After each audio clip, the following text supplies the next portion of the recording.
Welcome to the second edition of the HSBC Premier Personal Economy Summit, Your Wealth and Beyond, in partnership with ET Now. This is a special series dedicated to your personal economy. We understand the power of personal economy as a fuel for doing what you love to do. The Personal Economy Summit kicked off in Mumbai with power-packed speakers sharing their success stories with us. The inspirational talks enthralled the audience and left them asking for more. Passion, in some sense, is an intense emotion, a compelling enthusiasm, and a desire for something. If you keep working hard, you're sure to find it. And then keep finding more things which you will get passionate about.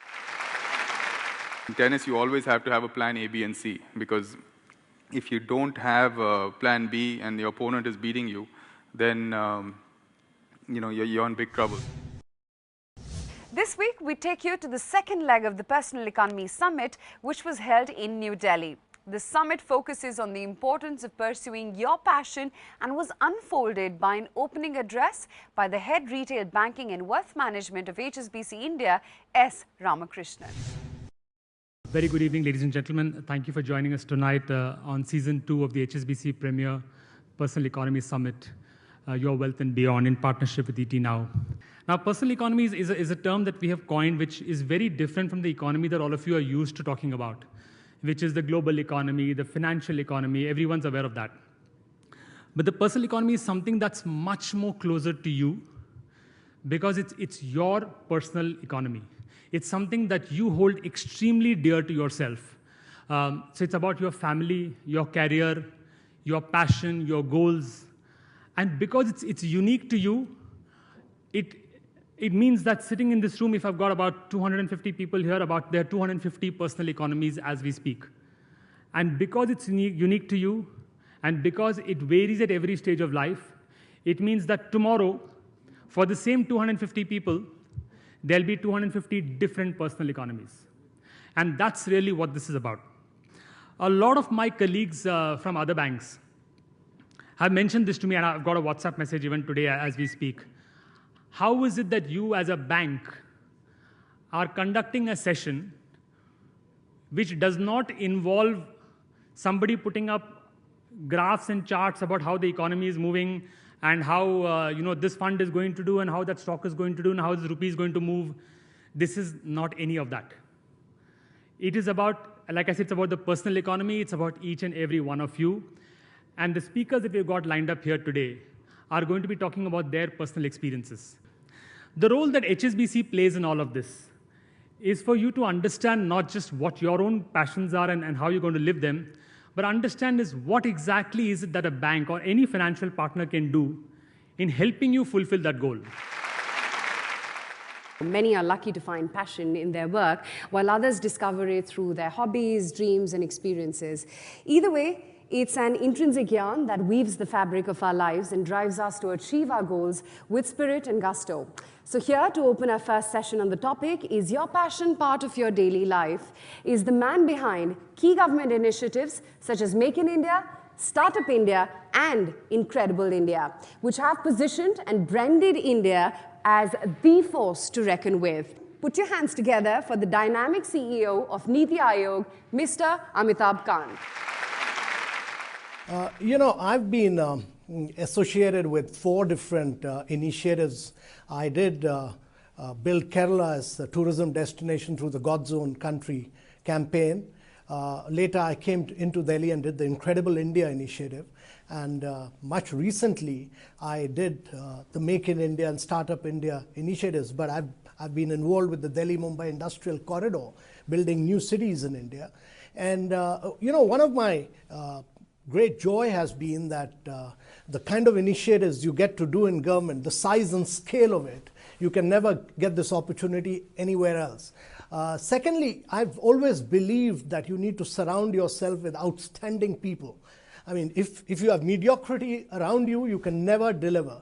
And therefore, it's very important to have the most creative people, whether it was for the God's Own Country or Incredible India. I worked with the most creative people around, the best creative team around.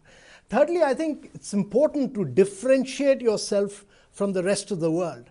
So whatever you are doing, try and position yourself, brand yourself, which is very different from anything else that you are doing.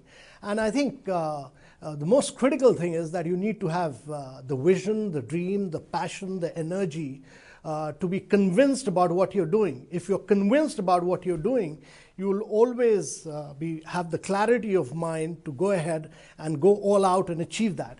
And I think that vigor and energy is very critical, not only just in you as a leader, but in the entire team around you. That passion, that commitment comes from your conviction that you're going to do something which is going to be absolutely world-breaking, which is going to put India right on top, and that whatever you do will never be second class ever. And I think that's my belief, that India has reached a stage of its growth. It's growing at about 8%, 7.9%, but it needs to go at 9 to 10% per annum, year after year for next 3 decades. And if India has to do that, then you need to take India several notches up in terms of sheer quality of your infrastructure, in terms of sheer quality of your manufacturing. And therefore, a huge emphasis, a huge focus needs to be done all through by the entire team that is working on various government programs in just out-excelling the world.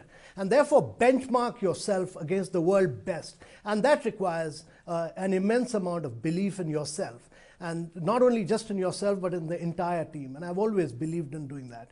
And beyond that, I think it's important that your vision must be accompanied by a lot of detailing.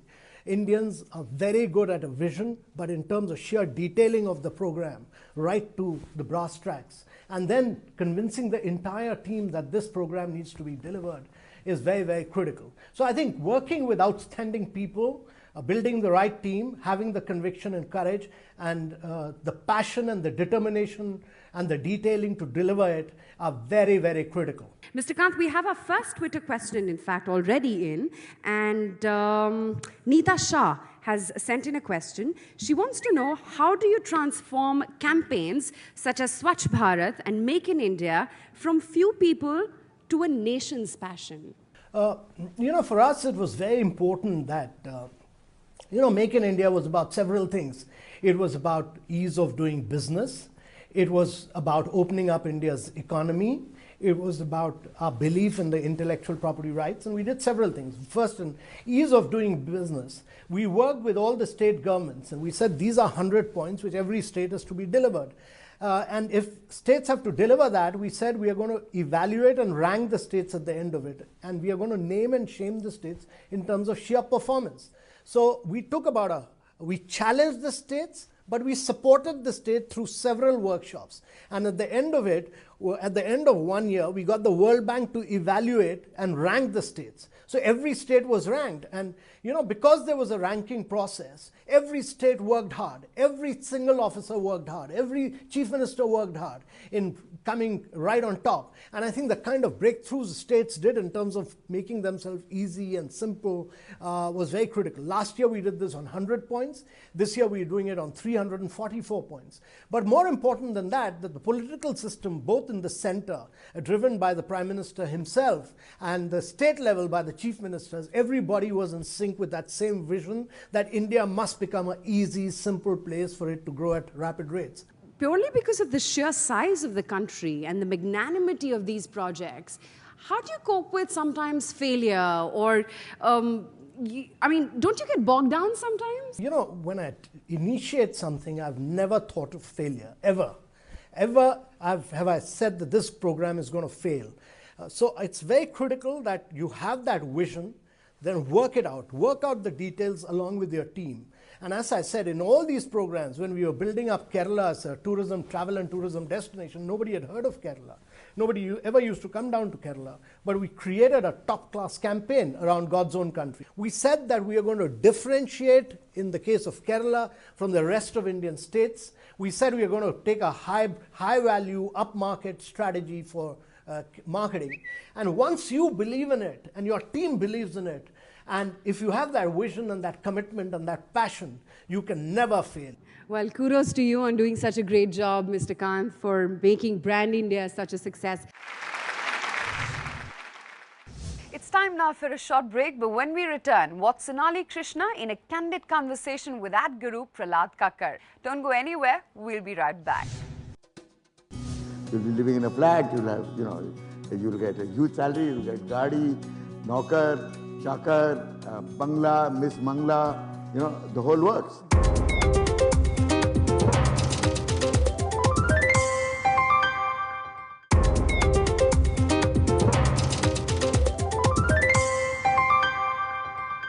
Welcome back to the HSBC Premier Personal Economy Summit, Your Wealth and Beyond Season 2 in partnership with ET Now. Up next, we have someone who is known for his brand of irreverent humor, memorable brand building campaigns and award-winning commercials. The multifaceted Prahlad Kakkar talks about his journey in the advertising world with the anchor and senior news editor of Features and Digital of ET Now, Sonali Krishna.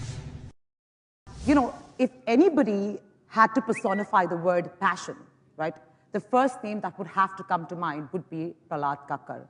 So if it isn't, ill-mannered of me, right, may I know your age? 18. 18. You see, what happened was that when I was very young, I fell on my head, and I had a sort of a slightly slow and retarded growth after that. So I remained young and foolish and innocent and idiotic all my life, and I've never actually grown up. So in the advertising world, my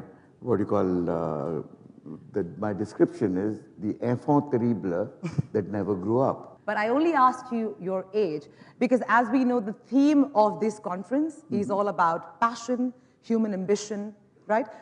And I think you're one man, right? No matter how old you are biologically, right? Not mentally, right? You continue to do new things, right? So everybody here knows you as, the advertising veteran, the advertising guru. And we all know of Genesis. And a serial entrepreneur. And a serial entrepreneur. and a man who's given birth to many a name in the industry today. So let me just flash back in time first, right? And go back to Prahlad Kakkar, who was a nobody, right? Who was just, trying to grope in the dark to figure out what to do in life. Yes. So tell me how Genesis, was born. Yeah. My first job that I was offered, and that also not confirmed, but they turned around and said that if you pass your BA in economics, then we'll give you a job. And my results hadn't come out then, and it was actually Citibank.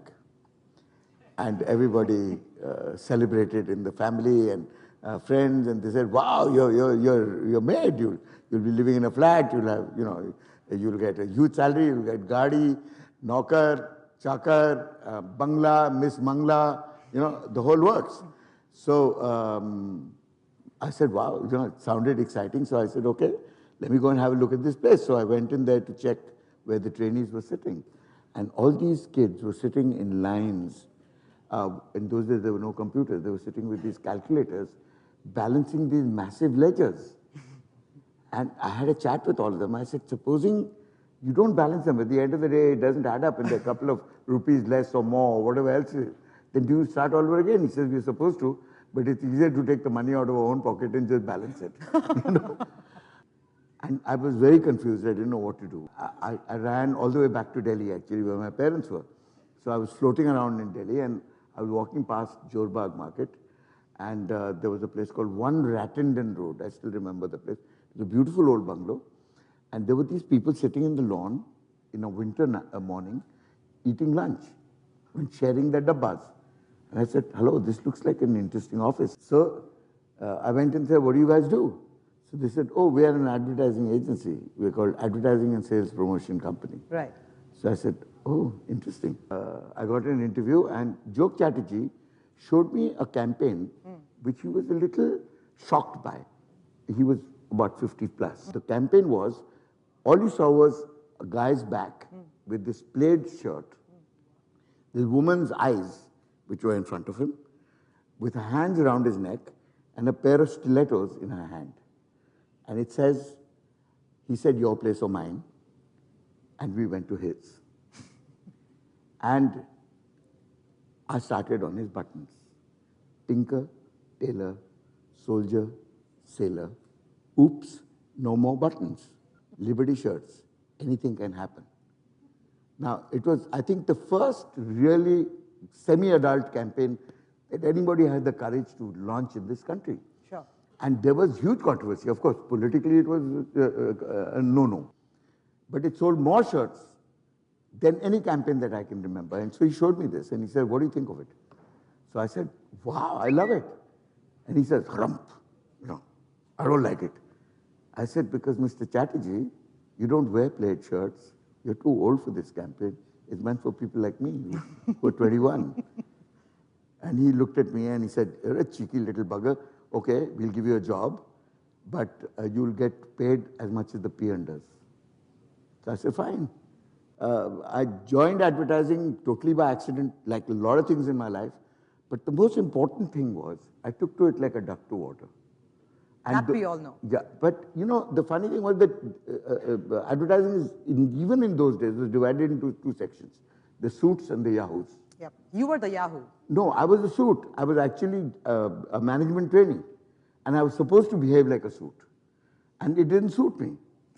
Okay. So I sort of poached onto the creative side and I started mucking around all the time and I didn't follow any of the rules. Does anybody have a question for Prahlad? What do you do in the first 2 hours of the morning? The first 2 hours of the morning, I do yoga today, nowadays. Okay. I took to yoga after I had my bypass when I was 56 years old. And the first thing that I asked my doctor was that, okay, what do you give me? So he said, 10 years of abuse. So I said, that's a deal.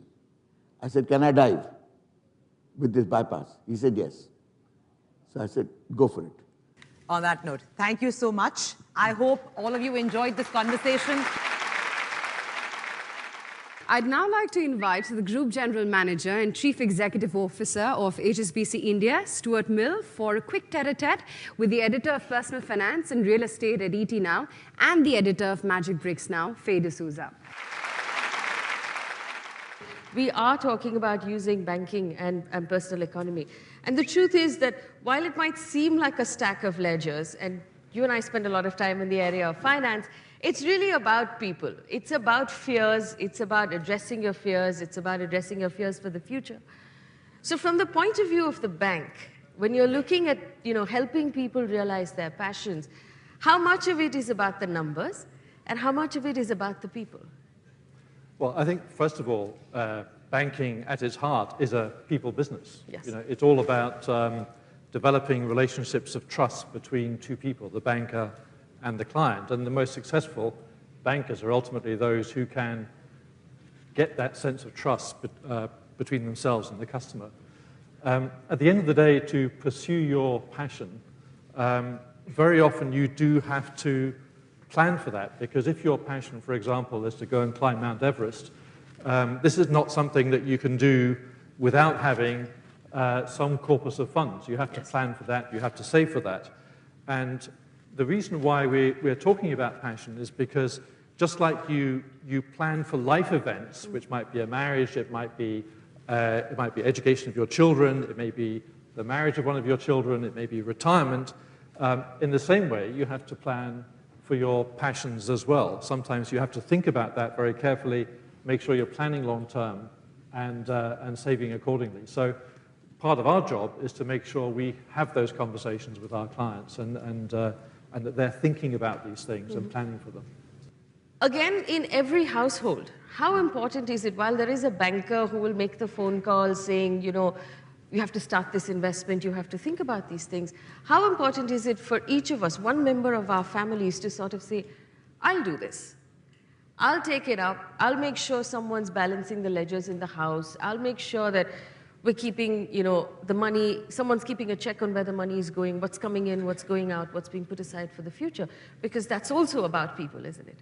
Yes, so just as you plan for your personal health and your family's well-being, from a health perspective, you also need to have that planning for your financial situation. And it does make sense for that to be with one person who has an interest or a passion for that as well. So it may be very different. In one family, it may be the husband, a different family, it may be the wife. But I think it is important that one person is actually in the driving seat and making the decisions, that makes it much easier to have a clear and sort of long-term view of managing the finances for the household. You know, how do you turn your career into a passion instead of the other way around? Yeah, I don't think you have to be honest. Yes. You know, and for many of us, our career is not our passion, and it's never going to be. Our career is a means to an end. It's a livelihood, but our passion may lie somewhere else entirely. It may be about making music, or it may be about reading Shakespeare. It may be something completely different. My own thinking about passion is that very often we don't find our passion. Our passion almost finds us. True. It's almost accidental. Just something happens in our life, and all of a sudden we find that we've developed this passion for something. You said that if you're lucky, your passion will find you. And sometimes we're in jobs that are not about our passion. Now, there might be some of us in the audience who were lucky enough to find our passions, or our passions found us.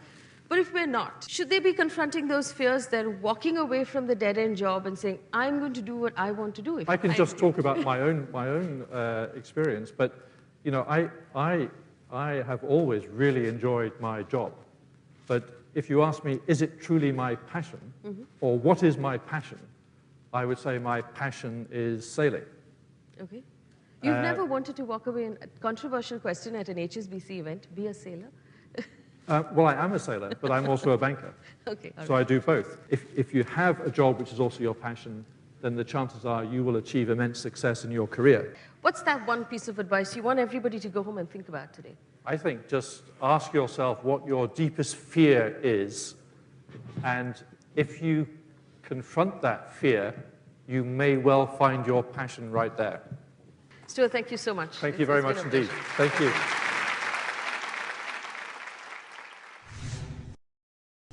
That's a wrap then on this episode of the HSBC Premier Personal Economy Summit, Your Wealth and Beyond Season 2 in partnership with ET Now. Stay tuned as next week we feature award-winning singer Shankar Mahadevan and tennis champion Vijay Amritraj talk about their success stories fueled by their desire to follow their passion. Goodbye for now. See you next week. I was not very healthy as a child growing up. My mother played the most important role in my life. My parents were constantly at my side. I spent a lot of time in and out of hospital growing up, and my mother actually on several occasions used to go sit in school and take notes and come and teach me in the hospital. When I was really young, I was involved in music and I used to sing, perform. I did my first recording for an album with Lata Mangeshkar and Bhimsen Joshi when I was 11 years old. कोई जो मिला तो मुझे ऐसा लगता था जैसे मेरी सारी दुनिया में गीतों की रुत और रंगों की बरखा है, खुशबू की आंधी है, महकी हुई सी अब सारी फिजाएं, बहकी हुई सी अब सारी हवाएं, खोई हुई सी अब सारी दिशाएं, बदली हुई सी अब सारी अदाएं, जागी उमंगे धड़क रहा है दिल, सांसों में तूफान, होठों पे नगमे, आंखों में सपने, सपनों में बीते हुए सारे बलम.